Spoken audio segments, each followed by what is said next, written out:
Well, hello, everybody. Is this starting yet? Let's see. Does this say stream started? It does say stream started or stops.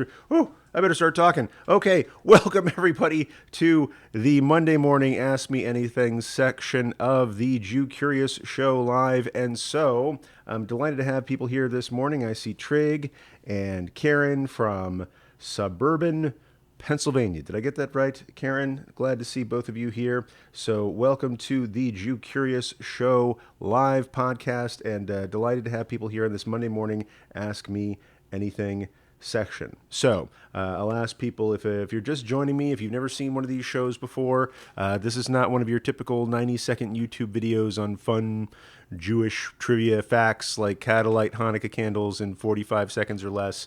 This is a show where we're going to hang out for, 30 minutes, 45 minutes, an hour. As long as people have questions, I am going to be here answering them. And this is really an Ask Me Anything session. So you probably want to stick to like Jewish stuff because that's really my main area of expertise. I also like scary movies and things like that, but we'll do that for a different channel, I guess. So if you want to ask me anything about Judaism, Jewish practice, Jewish people, Jewish tradition, fire away. That's what this session is for. And maybe we'll, if we get some good questions here, we'll turn this into an episode of the Jew Curious Show podcast. So welcome, everybody. Feel free to jump in with whatever questions you have. And you're really doing other people a favor when you do that, not just yourself. You'll get your own answers, but I firmly believe that if you have a question, other people have that question as well. So if you ask it and I answer it, you're not just helping yourself, you're helping other Jew-curious people just like you. So again, because this is possibly let's see, Trig says, throw out a shout out for Washington State, Rabbi Trig. That's right, I forgot you're coming from Washington State. We are right now, let's see, we are bi-coastal. We have Washington State in the house, and we have Pennsylvania in the house. Sorry, I get Passover on the brain right now. The great state of Passover-vania. So, sorry guys, it's Monday. Hold on a second. I'm going to wake up a little bit. Okay, because this is a live studio recording of a podcast, I'm going to go ahead and do some radio announcery stuff, and it sounds a little something like this. Hero, you may have just celebrated the first and second day of Passover. You may have had a Seder in which somebody asked the 4 questions, often a child or the youngest person in the room. And somebody told me a story this week of being 69 years old and still the youngest person in the room singing the 4 questions. But I don't want to limit you, because today is Ask Me Anything. You can ask 1 question, you can ask 4 questions, you can ask 100 questions, and I will stay here till I answer them all in this Ask Me Anything edition of the Jew Curious Show. And we will get started with your questions from the live studio audience right after this bass.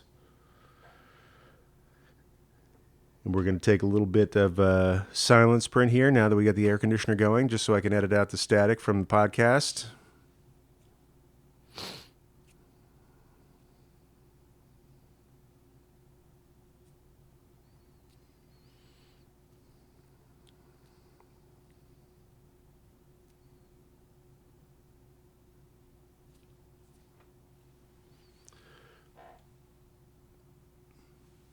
Thank you, Ron. Thank you, Joey Weissenberg and the Hadar Ensemble, for those fantastic and Kosher Pesach opening beats.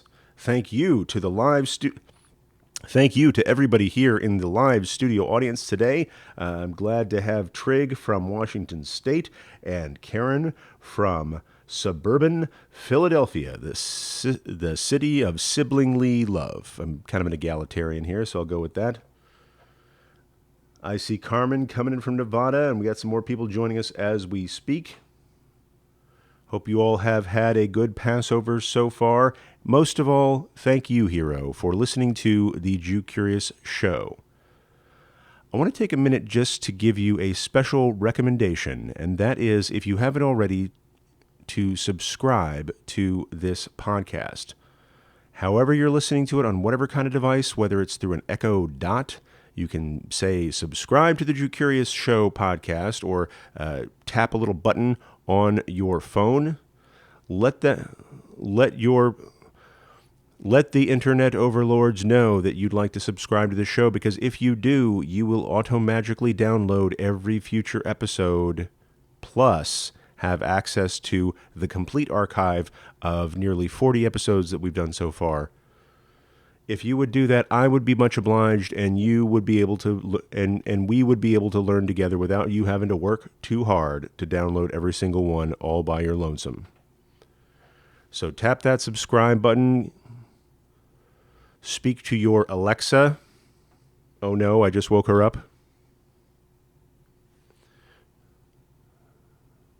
And then sit back, put the phone in your pocket, put it on the dashboard of your car out of reach, and settle in for this great conversation between me and our live studio audience on YouTube, who are asking me literally anything.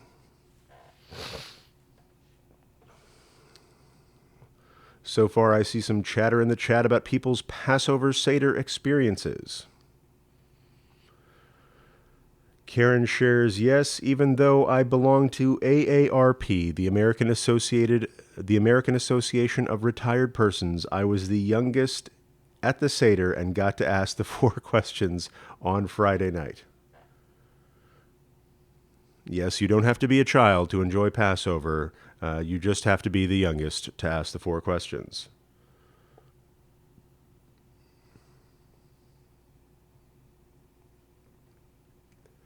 And Karen shared she learned how to make haroset as well. Karen, what's your haroset recipe? Did you make the Ashkenazi haroset, the Sephardi haroset? Haroset is this stuff, if you're not familiar with it. It's a sort of a sweet, pasty stuff that is used to take the edge off of maror, the bitter herb. I know I made mine with the classic Ashkenazi recipe of apple, walnuts, cinnamon, manischewitz, sweet Manischewitz wine, and a little bit of brown sugar. But I also have some Sephardi friends. I have some friends from Israel who use date syrup and dates and almonds and things from the Holy Land as well. Trig shares she liked all of the food at her Seder except the horseradish. So, not for nothing, this is something that we use to remind us of the bitterness of slavery.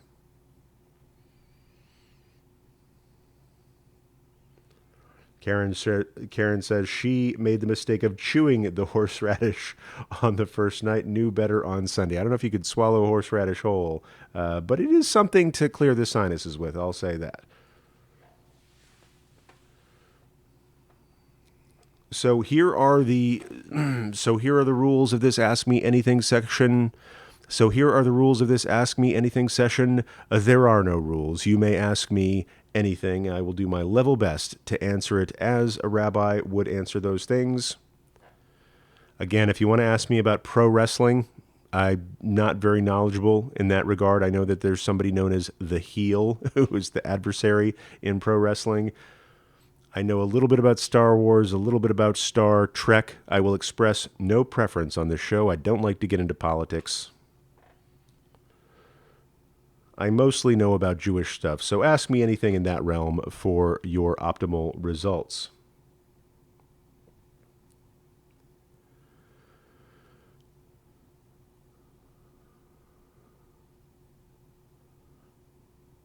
Already we've got some questions coming in the live chat. Trig says, I haven't done any of the weekly Torah reading. Is it completely necessary? Is there a reason for every weekly Torah reading? So for the past, I'll say several hundred years, Jewish communities have had this custom of reading the entire Torah, or from the entire Torah, every single year. And many years ago, we devised this system. And when I say Torah, I mean the first 5 books of Moses, primarily. So there's Genesis, Exodus, Leviticus, Numbers, and Deuteronomy, a.k.a. Breshit, Shmot, Vayikra, Bamidbar, Dvarim. Those are the Hebrew names of those 5 books. And what we did is we took those 5 books and we divided them into 54 readings. And we divided them into 54 weekly readings. Now, you may be scratching your head saying, John, there are only 52 weeks in a year. Why do we have 54 weekly readings? It has to do with the Jewish calendar being a lunisolar calendar, where some years we have 12 months, some years we have 13 months. And those months are slightly shorter than the months on the secular calendar. So how it works out is some years we have 50 weeks, some years we have 54 weeks. So for the years that we have 54 weeks, we will read each of the sections individually. For the shorter years, as it were, we will jam some of those together, like Achremot and Kedoshim will put together, like Tazria and Matzorah will put together, for example. But we have these weekly reading sections of the Torah so that we can, each of us, read the entire Torah every year.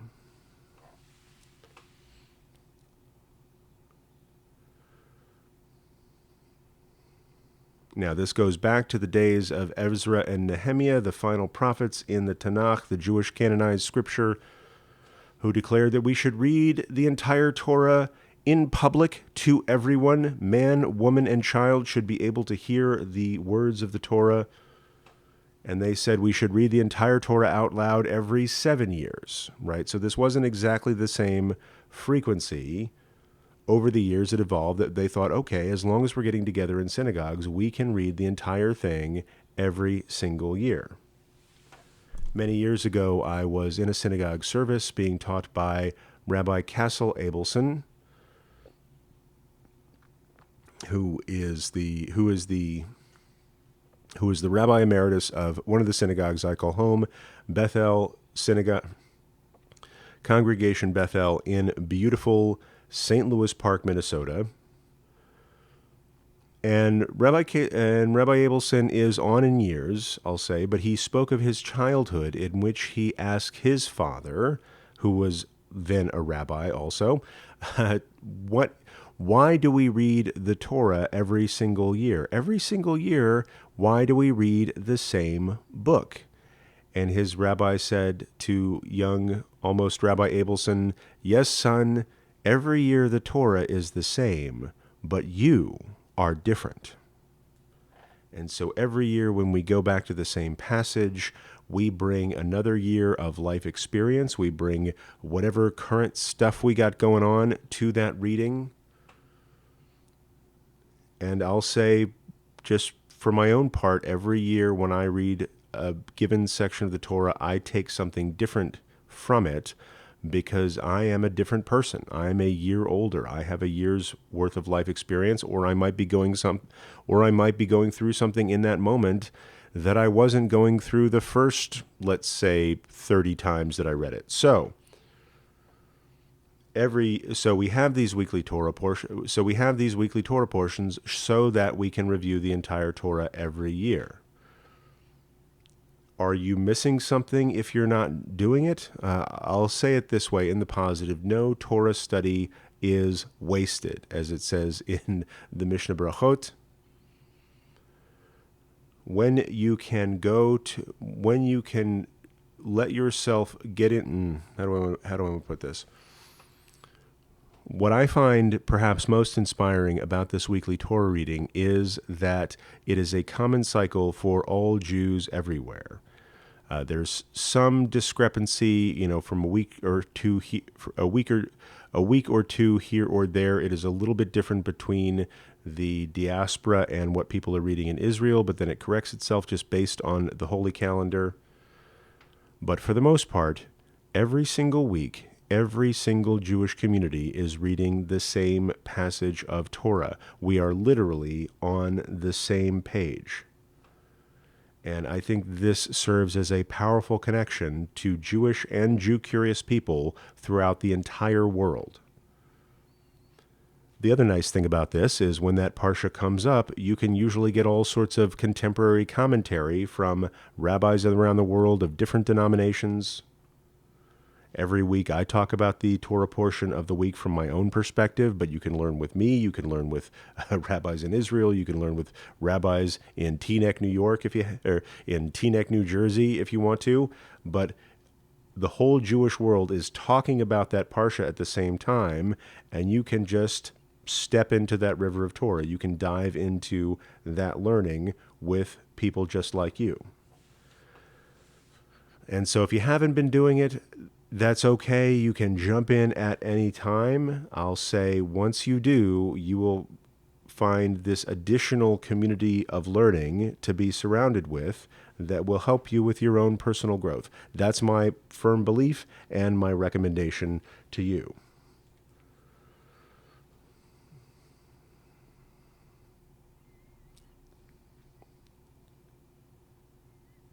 I'm just taking a look back in the other questions that we have.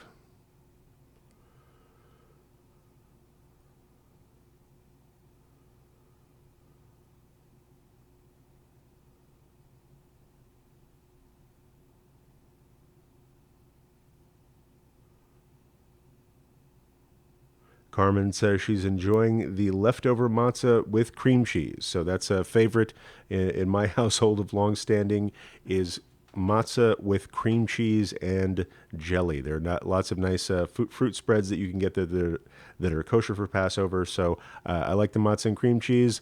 I like the matzah, cream cheese, and jelly a little bit better.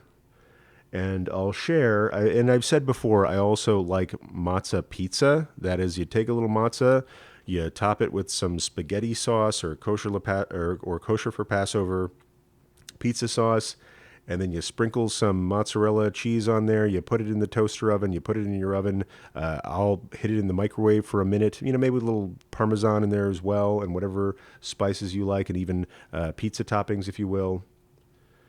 But here's my secret sauce for matzah pizza is before you put on the tomato sauce, spread it with a little bit of cream cheese, then the tomato sauce, then the mozzarella, and it will be a life-changing or at least meal-changing experience for you.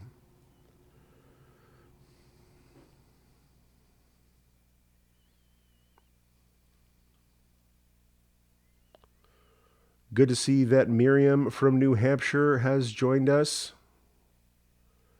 She asked, what about Pirkei Avot? Is that a chapter a week? Now, there are lots of different cycles that you can use for regular Torah study. And I'll say the core mitzvah here is it's good to study the Torah regularly. That's why in the Jew Curious School, every week we do a session on Parashat HaShavua, on the Torah portion of the week, as well as some other topics.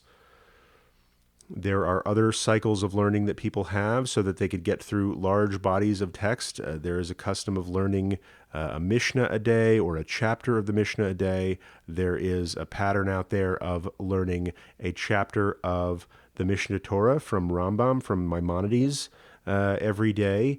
Possibly the most famous of these is the Daf Yomi cycle. Daf Yomi means a page a day. And I'm going to guess I'm going to think about 70 years ago, I forget the exact date, but approximately 70 years ago, there was a rabbi who said, if we studied a folio page, that is front and back of a sheet of paper, every single day of the Talmud, we could get through the entire Talmud in only 7.5 years, approximately. And so back then, this rabbi started the practice among his students of everybody getting together and studying a page, again, meaning a front and back of a page, every single day. And they got through the entire Talmud, which is a pretty significant book containing something like 5,000 legal arguments in it, in the course of 7.5 years. And once they finished it, they started again because just like reading the Torah, you may have missed something the first time, or you may not have been in the headspace or had the life experience to catch everything that you read, but going through it again, you might see something new. And like the Parashat HaShavua, this isn't just something you start on your own at whatever day you're on. There is a fixed cycle out there where everybody in the world who's participating in this is reading the same page on a given day. First off, this connects you to people who are learning around the world. Second off, because everybody's in the same cycle, it comes with all sorts of great learning resources. There are Daf Yomi podcasts out there that you can listen to that has a particular explanation of that day's page, and those things come out every single day. I believe we're getting close to the end of the cycle. I have aspirations to do this myself when the next cycle comes around. I'm going to say that it's coming up soon because my youngest daughter is almost 7 years old, right? And I know that she was born in right around the beginning of the last Daf Yomi cycle, which we are about to finish up. And so because she's about, and I was going to jump into this, I was all excited to start learning a page of Talmud a day. And then my daughter was born, and I got behind a day, and then I got behind 2 days. And then finally I was meeting with one of my great rabbis, Rabbi Bradley Artson, dean of the Ziegler Rabbinical School, who said to me, I'm going to give you a pass this cycle. You shouldn't start studying Daf Yomi when you have a newborn in the house, right? That newborn in the house should take all of your attention and will, whether you want it to or not. And so I thought, okay, I'm going to enjoy the company of my newborn daughter and not sweat it too much that I'm not keeping up with the Daf Yomi. But next time, man, I am going to get on that train. And so coming up soon, your friendly neighborhood rabbi starts Daf Yomi. I think it's sometime during 2020 or 2021, I forget. But if anybody wants to study that with me, I'll be excited to learn that with you.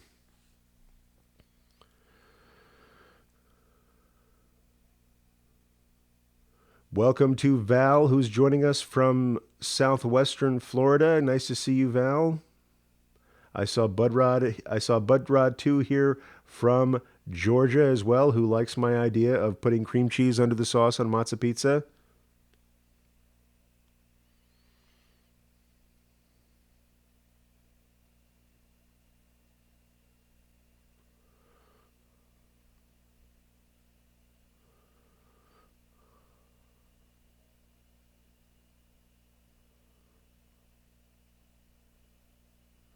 We've got some people asking questions about the counting of the Oh Mer. So the Oh Mer, the word Oh Mer means sheaf or sheaves.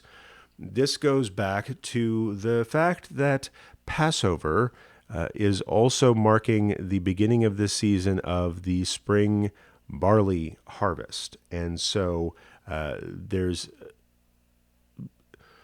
and so the spring barley harvest takes approximately 7 weeks, at least back in the promised land back in the day. And what they would do is they would count out these sheaves of barley every single day, beginning around the time of Passover.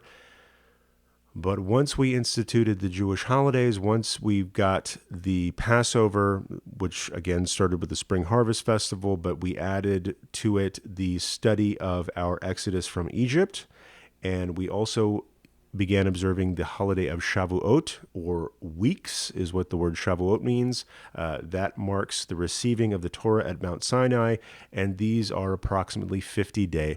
And these two holidays are 50 days apart.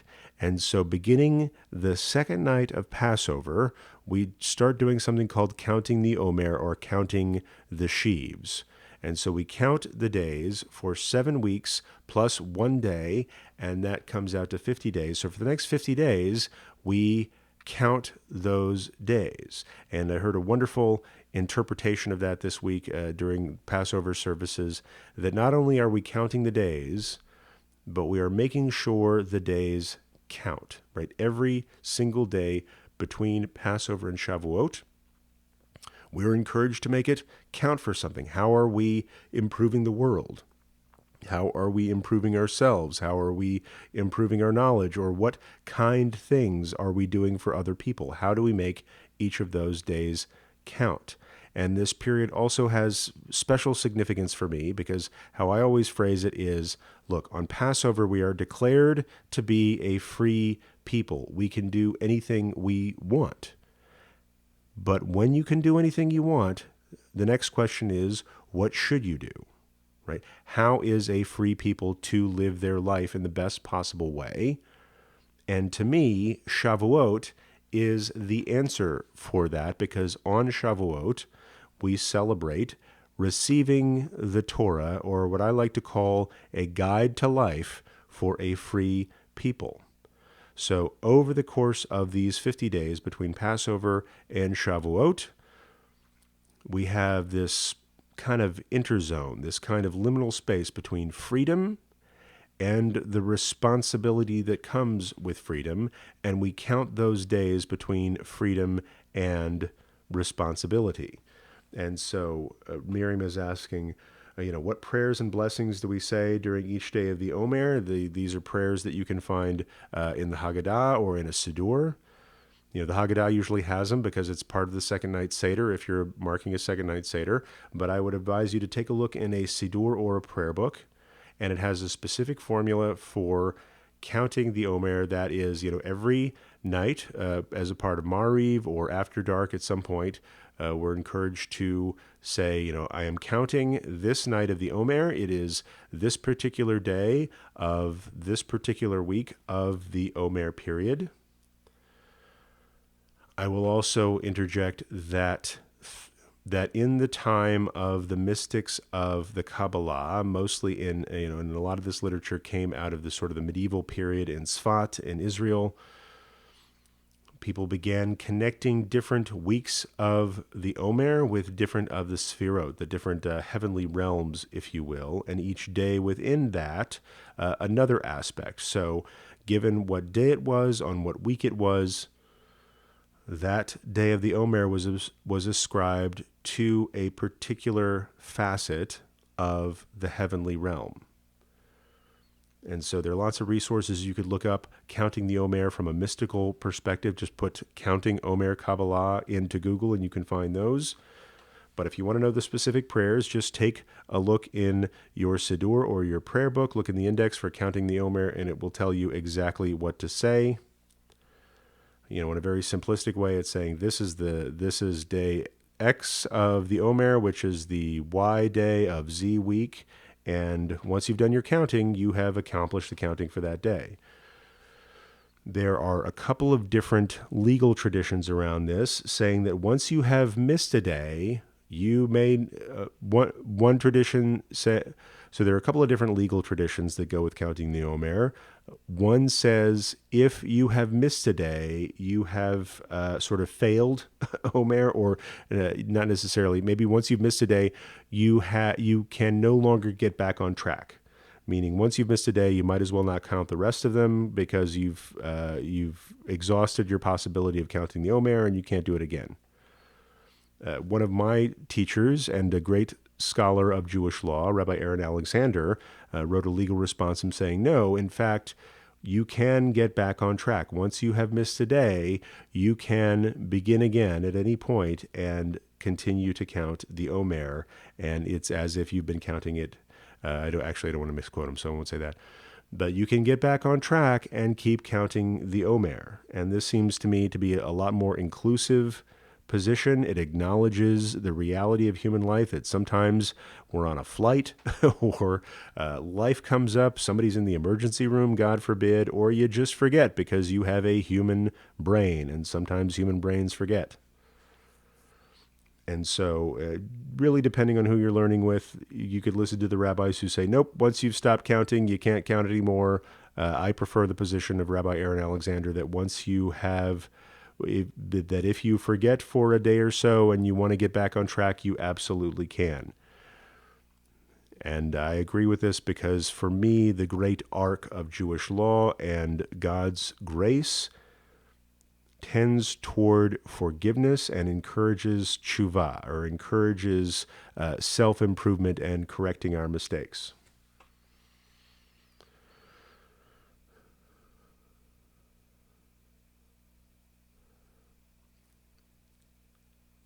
One thing I'm really happy to see Miriam from New Hampshire sharing, what's neat about the Torah reading of the week is if you travel, you can walk into any synagogue and not miss anything. This is a nice thing about our fixed liturgy, as well as our fixed reading cycle, that you can go, is that once you are kind of up to speed and you know what's going on in one synagogue, you can go to just about any synagogue in the world, and it won't be exactly the same because different communities have different customs, but you will likely know what's going on and you'll be surprised at how much is the same. And so Jews are welcome to celebrate with other Jews anywhere else in the world. Rolando B is joining us. Shalom Aleichem all. Aleichem Shalom, Rolando. Aleichem Shalom, Rabbi. Sorry, my little tongue twister this morning. Aleichem Shalom, Rolando. Glad to see you.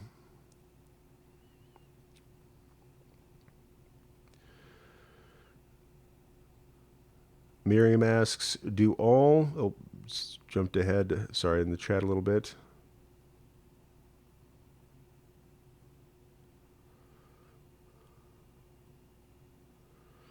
Miriam asks, do all movements practice restrictions during the Oh Mer except for the 33rd day? What Miriam is referring to is that the Oh Mer period is considered like a time of mourning, or I'll say at least seriousness. Often, if you're getting married, and Mazel Tov if you are, that you'll call up a rabbi and say, hey, Rabbi, I'd love to get married in May or early June. And the rabbi says, sorry, I can't do that. That's during the Oh Mer.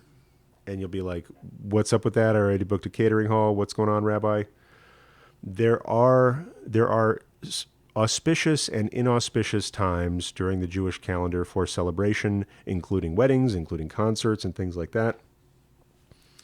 And the Oh Mer period is often considered an inauspicious time for public, the Oh Mer is often considered an inauspicious time for public festivities, right? We're really focused on this journey from Exodus to enlightenment, or Exodus, or freedom to responsibility.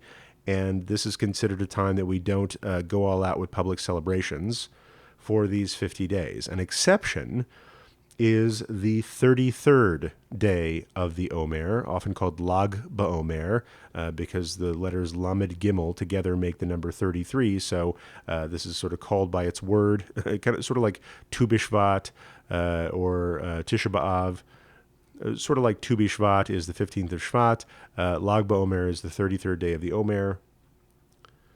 This marks an occasion where this marks an occasion somewhat counterintuitively of the occasion of the death of Rabbi Akiva's students, where several thousand of Rabbi Akiva's students died of plague on this same day, considered the 33rd day of the Oh Mer. And in their honor, we take a break from the mournful period of Oh Mer and celebrate. And so for people who are waiting to get married until after the Oh Mer period, you can get married on the 33rd of the Oh Mer. There are public concerts and celebrations, especially recently in the land of Israel. This has become a thing that people will have big barbecues on Lag BaOmer, and in America as well, Israeli communities will have big barbecues and concerts and celebrations. Chabad will often throw Lag BaOmer barbecues in public places.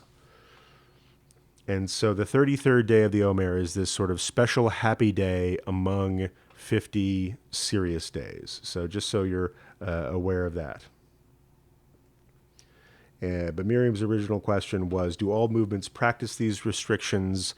Again, I'm not going to go to the party platforms of every single movement because there's lots of diversity within each of the movements, and all of the mitzvot are accessible to everyone. There may be some trends and variation among the rabbis of different Jewish movements being willing or not willing to do weddings during the Oh Mer, but I've seen this wedding thing be pretty persistent. So ask your local rabbi.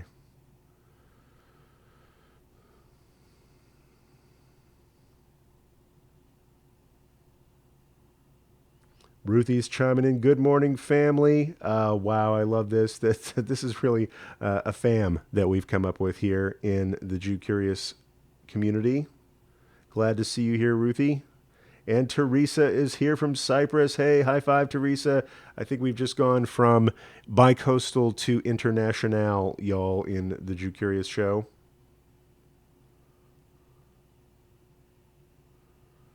Miriam is also sharing that there are resources out there where you can sign up for an Oh Mer count of the day by email. So that's a wonderful thing with modern technology, that you can count the Oh Mer by email, so you don't forget you're getting a daily email throughout the Oh Mer to tell you what day it is and what significance that day may have in the mystical tradition.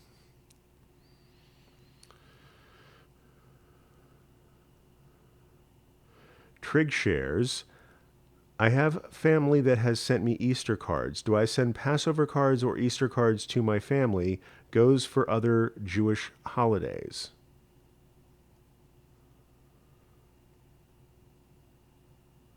My mom hasn't gotten used to my new life, so I don't want to seem ungrateful for her thoughts. And I'll just share this personally, as somebody who has been part of interfaith families for as long as I've been part of Jewish families. The first time I got married to a Jewish person, I did not convert. And so I negotiated that space as part of an interfaith family. And I've had four children in two different and so I've had four children in two different marriages. My first two children had two grandparents who weren't my first two children had two grandparents who were Jewish, two grandparents who were not Jewish.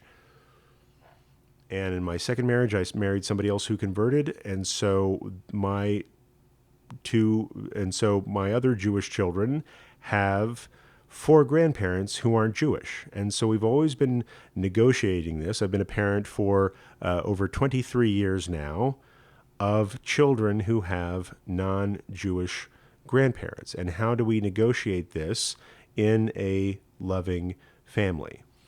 And so I'll share with you what I share with other I'll share with you what I've shared with other people and other couples who are in this situation, that have non-Jewish family members whom they still love and who still love them, that kibud av v'em, that is honoring your mother and father, are in the top 10. I don't know if you could see it where I'm pointing here. Let's see. You can see this little plaque I have that somebody gave me. The 10 Commandments are not multiple choice. So kibud av v'em, honoring your mother and father, are part of the top 10. And this is the lesson that I take from celebrating holidays that may not be your own holidays, or honoring other people's celebrations of their holidays. This mostly comes up during what we call the December dilemma. You know, if I've got Jewish kids who've got Christian grandparents who are celebrating Christmas and want us to come over for Christmas, my encouragement is that, you should. My encouragement is, and this is going to make some people upset, I think, but my feeling is that when you're raising kids within the nuclear family, you should do your best to pick one thing to raise them with. And that's just based on my personal experience, and I know a lot of families have trouble with this, but if this is something that you and your spouse can agree to, raise them with one thing. It's better to give them the full measure of one thing than a half measure of two things. And that's just, again, that's the choice that I've made. That's my personal recommendation. It may not work for your family. And what works for your family is way more important than, pleasing me, for example. I hope that goes without saying. But if you have decided to raise your children as Jews, can you then go to grandma's house for Christmas? And I think this can be handled fairly well. I think we've handled it successfully in our family and in other families that I've worked with. You absolutely can, when you set the expectations that, with the grandparents, that like, look, this is how I'm raising my kids. And so when we come over, I don't want anybody saying, well, it's too bad you're Jewish, you can't do this, or sort of proselytizing to the kids or making them feel less than. God willing, your family respects the boundaries and how you're raising your own children.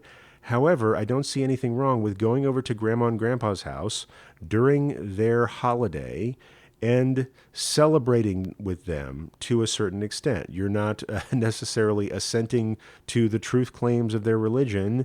You're drinking eggnog, right? Or you are helping them have the joy of their holiday. You are honoring them by getting the whole family together.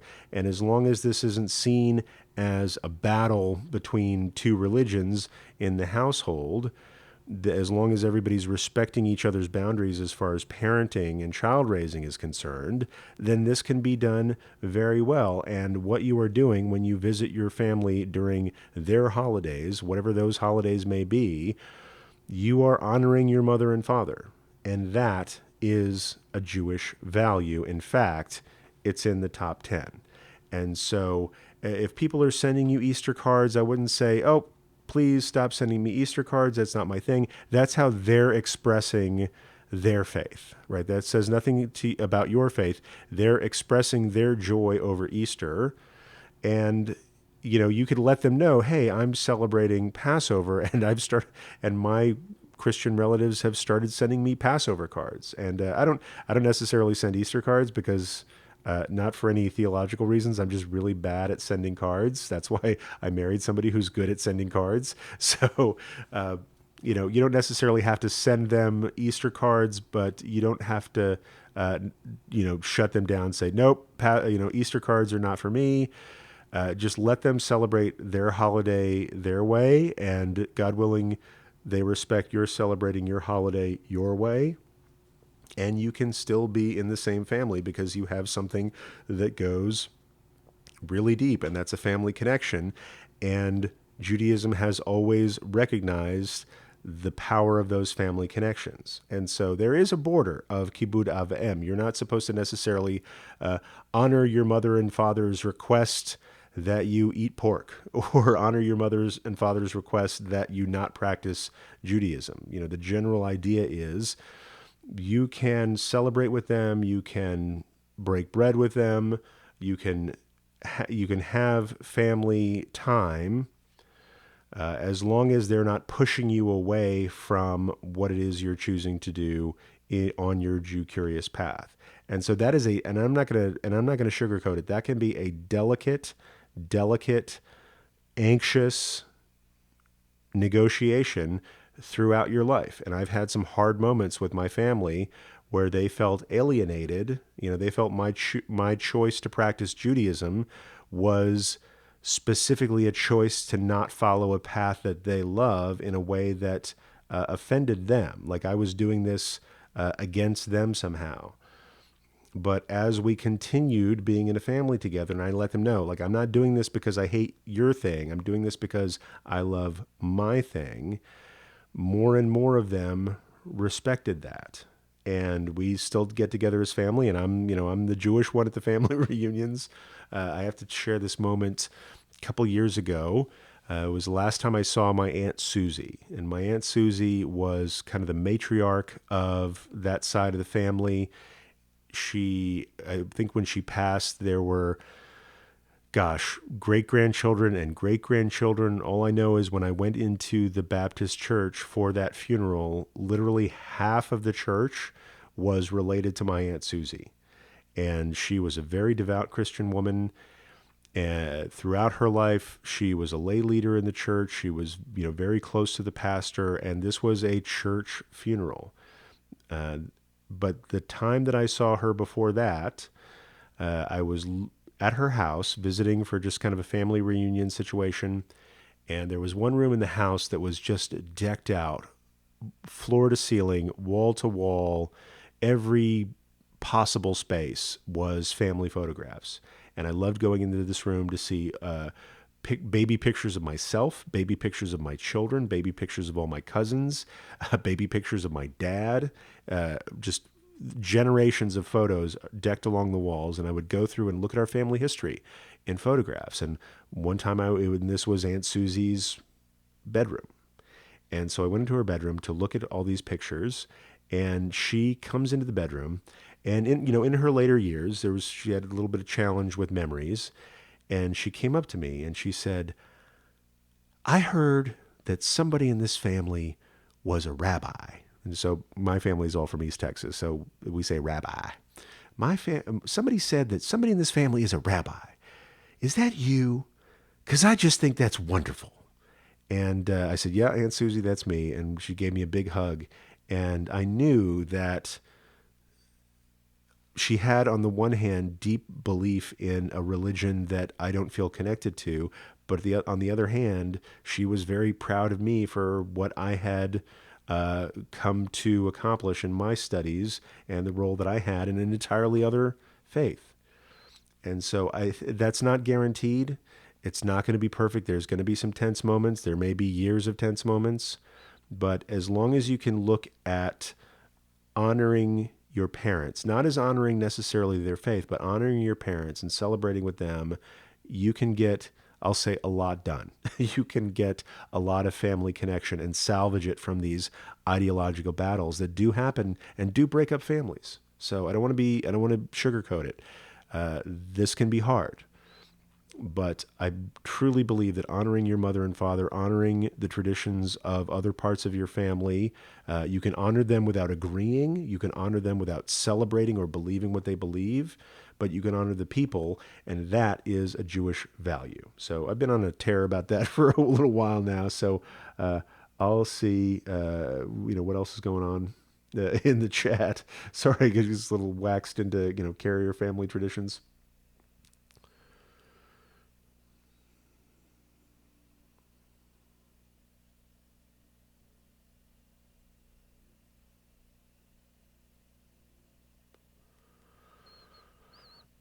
Ruthie shares, I was given a candle for Yom HaShoah. That's a Jewish holiday that's coming up. This is the day that marks the lives lost in the Shoah or the Holocaust, and also the other name for Yom HaShoah is Yom HaShoah Ugvura, like not only the people who perished, but the people who fought back.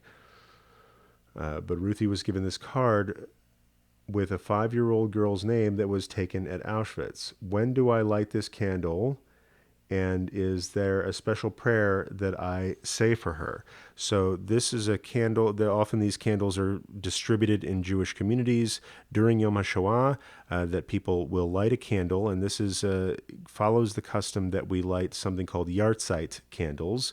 In the cycle of Jewish mourning, we mark the anniversary of people who have passed. And this is typically something that's done for family members. If you've lost a parent or a sibling or, God forbid, a spouse or a child, every year on the anniversary of that passing, people will light a candle at sundown, because that's how Jewish time works. On the anniversary of the passing, at sundown of the evening before that day, you light the candle, and then that's a candle that burns for approximately 24 hours. And that's something that we do to remember people. And so I'll say, put it in a safe place, put it on the top of your stove or in your sink or on a metal tray or something, someplace where you can let a candle burn for 24 hours safely. Again, you're not supposed to burn down your house in order to observe Jewish traditions, but find a place where you can leave a candle burning for 24 hours, light that candle as the sun goes down on that day on the Hebrew calendar. That would be,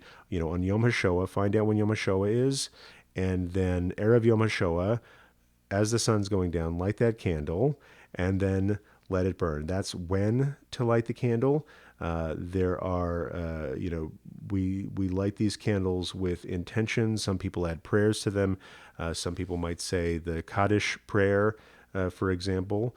If you might have gotten a card with that candle that says, here are the things that you're supposed to say, and just I'll say follow that card. If not, reach out to me individually, social media, on the Jew Curious School, and we'll figure out the right prayers to say together. And Ruthie also shares, my mom called me and wished me a happy Passover, and I was blown away. That's really cool.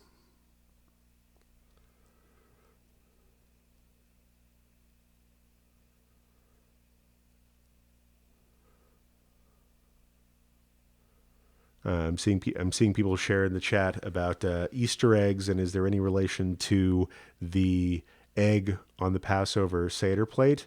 I will say that both Easter and Passover come from pre-existing spring festivals. The egg is symbolic of spring, in that the spring is the rebirth of the natural world, and eggs represent rebirth as well. So it's I'll say in statistical terms, it's coplanar or covariant. I forget which was the right term for that.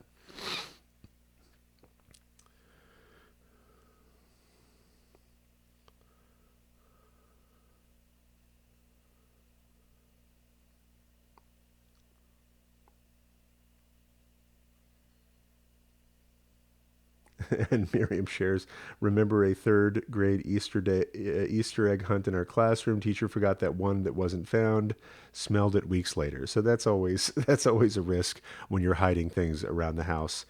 We also, in some Jewish households, people hide bread to look for so that we can find all the chametz before Passover. God forbid you forget a piece of bread and find it during Passover. If you do, don't eat it. That's the rule. Karen is asking, does anyone know whether kosher Lepay mayo is edible or is it disgusting? I'm just going to say that's got to be a matter of taste. Every year we get kosher for Passover mayonnaise and enjoy it with salami and matzah sandwiches, which are crunchier than most sandwiches. But I found out that at least my kids like kosher for Passover mayonnaise.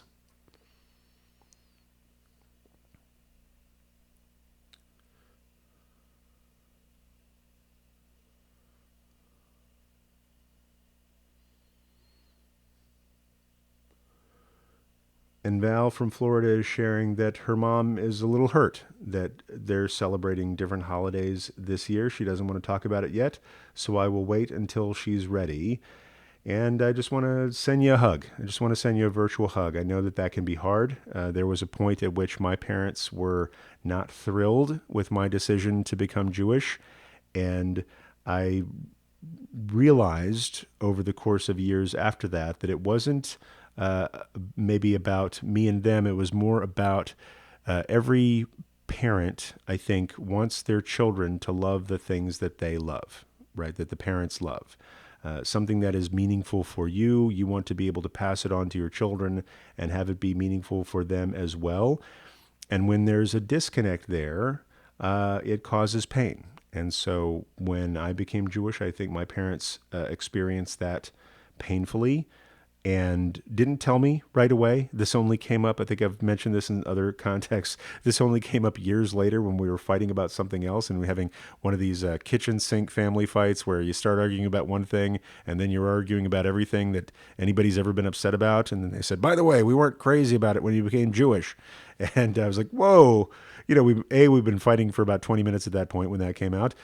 And B, I'd been Jewish for, gosh, I don't know, 6, 7, 8 years at that point, and this is the first I'd heard of it, and I was upset. I was concerned, especially about a year later when I decided to become a rabbi. I thought, boy, they're really going to love this, but that's when things changed. By then, they saw that this was something that was meaningful for me, and they had made, I don't know, the decision, whether consciously or subconsciously, that yes, parents want you to love the things that they love. However, I think for most parents, their love for you and your happiness and your security outweighs that. And so when my parents saw my Jewish path not as a rejection of their path, but as moving towards something that was more meaningful and helpful for me than the path that they had chosen for me, then they were more encouraging. And so to this day, my Christian theologian father and I have never had more to talk about. We talk about theology and Bible and even church politics and synagogue board politics all the time. It wasn't always that easy, but it got easier. So I hope that's helpful for you. And I just want to call out something and I just want to call out from the live studio chat that Susan is sharing. My first experience with matzah this Passover, can I say one word? Crumbs. Crumbs, she says, with 2 exclamation points and a winking smiley face. Yes, I observed this last night. The great irony of Passover is that we spend a couple of days or a week or 2 weeks trying to get rid of all of the crumbs in our house, only to start eating matzah, which pound for pound make more crumbs than any bread I have ever seen in my life. There are no crumbs like there are no crumbs like matzah crumbs. You can't take a bite of matzah, break a matzah in half without creating a million crumbs. Just something about that unleavened bread. You know, the crumbs are two-dimensional. The crumbs are two-dimensional instead of three-dimensional, and yet they get everywhere.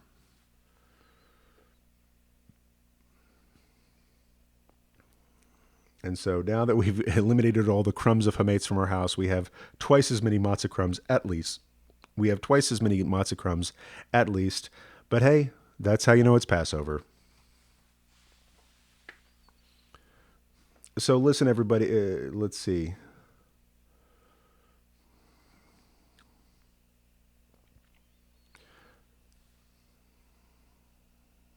Just taking a look at the chat, see if there's anything I missed.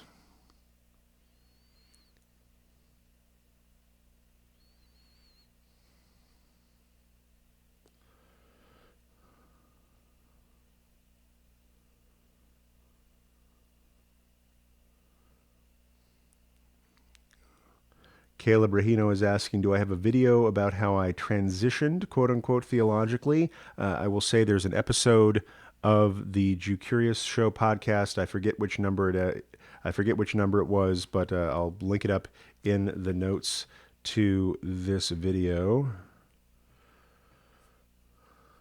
And so you might not be able to see it, but you'll be able to listen to my story there. But just because people ask me this all the time, I figured I'd go ahead and record it for your reference and listening enjoyment.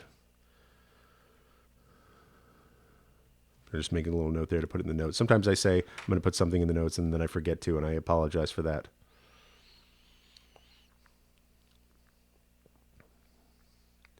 Listen, everybody, this has been a great session of Ask Me Anything Monday. Just for housekeeping purposes, I will say next Monday we won't have a Monday Ask Me Anything. We may have a Tuesday Ask Me Anything just because I have a doctor's appointment. Sometimes real life and the possession of human bodies intrude upon ideals. So I won't be here at the same time next Monday, but we may have it later in the day that day or on a Tuesday instead. Heroes, I have really appreciated all the great questions and comments and thoughts and recipes from the live studio audience. Most of all, I want to thank you, Hero, for listening to the Jew Curious Show. One great way to connect with the other people in the live studio audience is to join one. And you can do that by going to youtube.com, searching for Rabbi John, John, Carrier, Carrier, and you will find all the upcoming live sessions that I have so that you can join one. Ask your questions live, get answered live, and you'll see the various topics that I'll be talking about. Another way to connect with Jew Curious people just like you is to join the Jew Curious Community Center. This is a private Facebook group that is lovingly tended, carefully guarded, and troll-free, where you can share your questions, share your journey, share support with one another, as well as recipes and jokes. Those are highly, highly encouraged. All you have to do is go to jewcurious.show/JCC, as in Jew Curious Community Center. And I would be remiss if I didn't mention that this show is made possible by the students of the Jew Curious School. This is a private online school whereby you can learn the weekly Torah portion live with me and other people just like you. We also have a weekly lesson of a mini course that's a monthly multi-part course that we take a deep dive into a Jewish topic. And we also have an ongoing complete conversion class, and we also have an ongoing complete introduction to Judaism class, which is a full curriculum for conversion, if that's something you're looking for, or if you just want to learn the basics of Judaism, you can do that there too. But my absolute favorite part of the Jew Curious School is the community forum, where you can talk to other people in the school. The community of people that we have attracted and built has just been phenomenal. You can see the kindness of these folks. Many of them participate in these live sessions. and to see how they support one another in their Jewish journeys has just been overwhelming for me. That's the best word I could use, overwhelming and inspiring. You can find out all about that to see if this school is right for you at jewcurious.school/info. Once again, thank you for listening. I look forward to continuing our learning together. And until next time, hero, peace. Hey, Curtis, good to see you. Sorry, we're just wanted to wrap up the podcast recording portion of this. I'll hang out for a little bit if people have questions. Good to see you there, Curtis.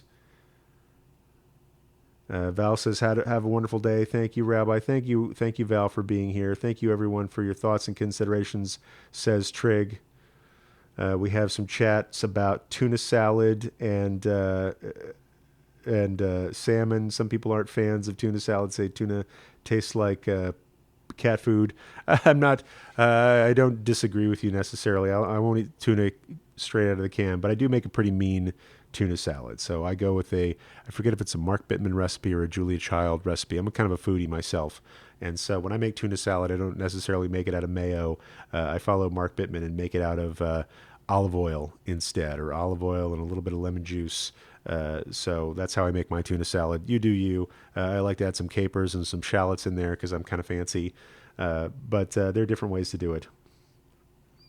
But tuna salad's a nice thing to have on matzah, as is melted cheese or cream cheese, matzah pizza.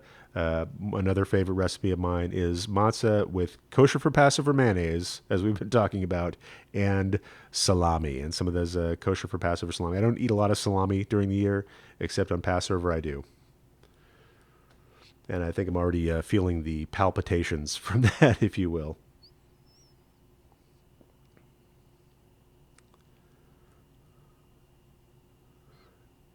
Hey, Curtis, glad to have you here. Feel free to watch the replay. So we'll be going 4 times this week. One last thing, bit of housekeeping.